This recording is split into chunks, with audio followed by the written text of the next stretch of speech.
this part of the image here.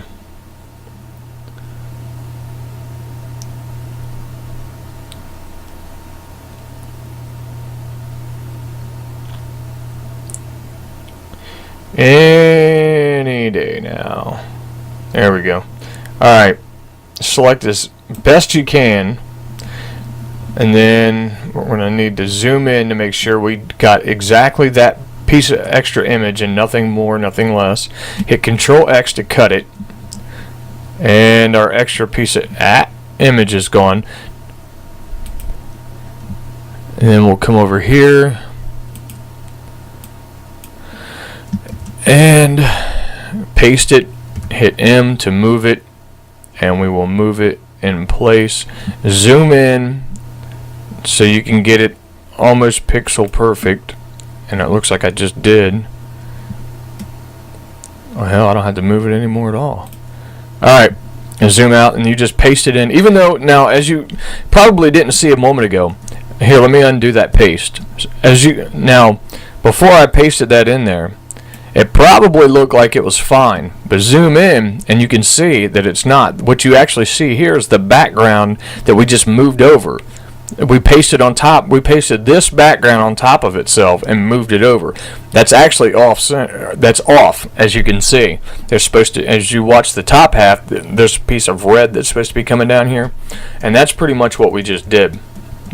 Is we took the piece that was originally there that was shoved to for some reason to the right side of the image, and we put it back. That's a pain in the neck, and a lot of times I don't even do that. To be honest, I'll crop the image where it was cut off. For example, after we realign the image like we did a moment ago, I would take this extra piece that was hanging off and I would just crop it. And then over here where there was obviously a piece missing, I would crop the image along that line. No. But if you, for some reason, you need to save every single detail you can about the image, then that's how you would go about doing it. Speaking of cropping, hit your selection tool again, which is R on your keyboard, and then select the image again, minus the white extra canvas that we created to accommodate for us trying to recover that extra piece of image, and hit Shift Control X if you've set up your keyboards like I have to crop the image back to the original image. And take off the extra canvas. Now, as you can see, there's a clear color difference. And I have the hiccups all of a sudden. Anyway, there's a clear color difference between the top half and the bottom half of the image. As well, you may not be able to see because, again, the video being transcribed. But anyway, check it out. We got to fix that. Alright, this is where some of your color tools that I showed you in the first video, the brightness, contrast, and hue and saturation, that's where this is going to come in. First, we got to grab our selection. Same way as we did when we were trying to move the image. So you try to select right on the line where the image is corrupted. And then when you get it close, then try to select. Now, as you can see here, there's a patch of bad color.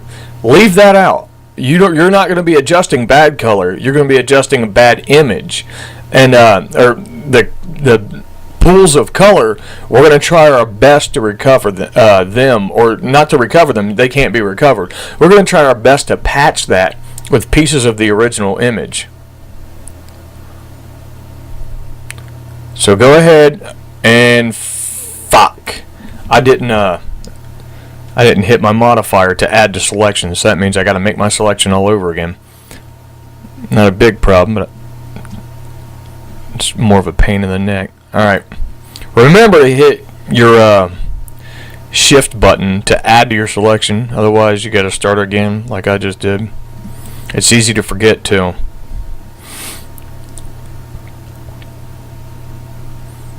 Alright. Now, once you have your selection, scroll back out to where you can pretty much get a good look at the whole picture. First, we're going to mess with brightness and contrast. That's always the first thing you should mess with before hue and saturation, because it's easy. If it fixes it, then that's all you got to do. You know what I mean? You don't have to guess hues and saturations. Now, I just dropped brightness down 3 clicks, which is pretty much 30 points, and it's an exact match. So I got lucky. The color hue wasn't really off, just the brightness and contrast.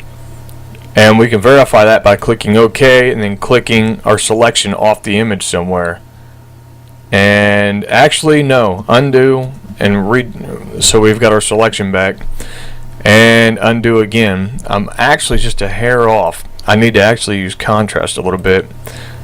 So I'm going to click up on contrast and down 3 times, well, it looks like 4 times now on the image, and click OK. And click off the selection. Well, it looks like I'm dead on over here, but there's still a little line cutting right across here. It looks like it matches up, but there's a line, a clear line that cuts across.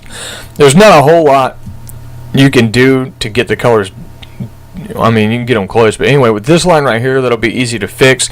It'll just be tedious to fix because we're gonna have to fix that line and these color spots 1 pixel at a time. But as you can see here, other than that line remaining, everything is pretty much the exact same shade and color now. And there is a fine difference, but you'd have to have a fine eye to see. And we can still even further fix that or adjust it to where it's less noticeable. Now, how you fix these right here, there's many different ways. There's 2 different tools that I didn't cover in the last video. Actually, I'd be better off to say because I meant to show them in this video, but I just completely forgot.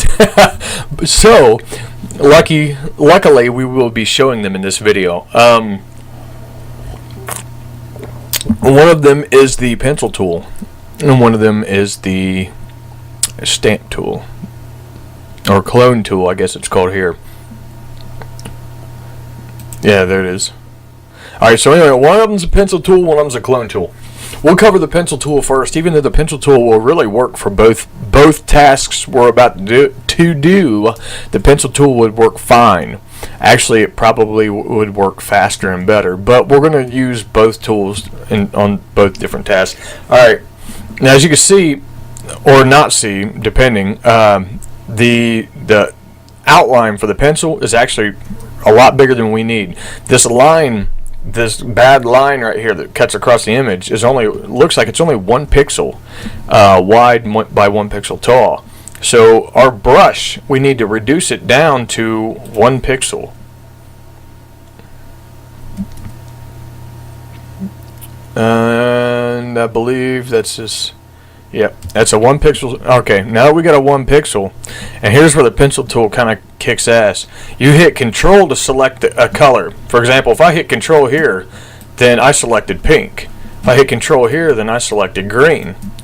So, and then obviously clicking and scribbling will make that color. So how you can patch colors on a fine line like this, click near the color, hit Control, click on the bad color, and click near underneath the next block, whatever, next pixel. Control click underneath it and click on it. Control click underneath the next bad pixel and click on it. And as you can see, we're blending it in 1 measly ass pixel at a time. It's a pain in the neck. So you must really care about your pictures. But anyway, that's how you blend, fine lines 1 pixel at a time, etc. And really do wish there was a faster way to do it. Now you can get lazy because a lot of things, there's not a real quick color difference. So you can get lazy and just like color a few things, then click color a few pixels, then click color a few pixels. But I mean, if you're going through all this trouble to begin with, might as well do it right. Might as well take the slow way and have it right. But anyway, so now you see how to fix that part. The color part's a little bit different. There's 2 ways to go about that. There's the method we're using right now to fix the fine lines, which as you can see will probably work very well, will give you some pretty satisfactory results. As you can see, you will not be able to notice the difference. But remember, if you scribble in too big of an area with the same color, it's going to look like the person's skin's made of plastic. So you're often better off to go 1 pixel at a time. The only problem is you're still you're getting color but not texture. As you can see there, it looked like she had a band-aid on her head. You're getting color, but you're not getting texture there. And that's where the stamp tool